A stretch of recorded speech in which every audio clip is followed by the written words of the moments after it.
Kanya-kanyang diskarte ang ilan nating mga kababayan, maibsan lang ang nararanasang matinding init ng panahon. Kaugnay niyan, puspusan naman ang hakbang ng MMDA para mapangalagaan din ang kalusugan ng kanilang traffic enforcers. Si Bien Manalo ng PTV sa Balitang Pambansa.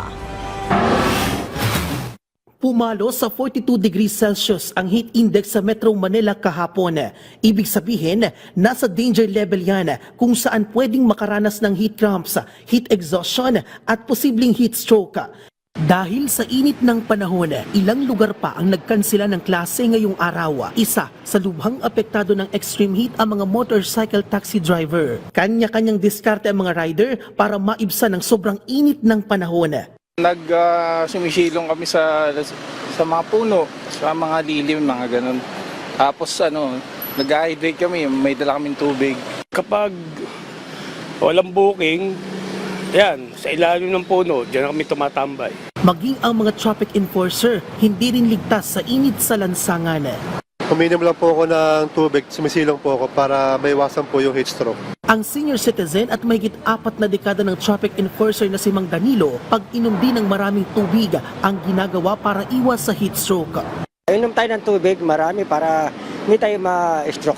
Magpapahinga po ng konti. Puspusan na ang ginagawang hakbang ng pamunuan ng Metropolitan Manila Development Authority o MMDA para sa mga traffic enforcer ngayong mainit na ang panahon. Kabilang dito ang pagpapatupad ng heat stroke break. May programa dyan ang aming pamunuan, bigyan ng heat stroke break yung ating mga traffic enforcers. Sa kainitan po ng araw, mula 10 o'clock hanggang 3 p.m. So salit-salitan sila nagkakaroon ng 30 minutes sa break. Kaya paalala ng MMDA, iwasan po natin ang pagbabado sa init at lagi ring magbaon ng malamig na tubig at maaliwalas o yung mga kasuotan. At kung maaari, meron tayong protection sa ating ulo. narito naman ang ilang paalala ng DOH para makaiwas sa nakamamatay na heat stroke. Nagpaalala naman ang Department of Labor and Employment o DOLE sa mga employer na sumunod sa mga patakaran sa kalusugan.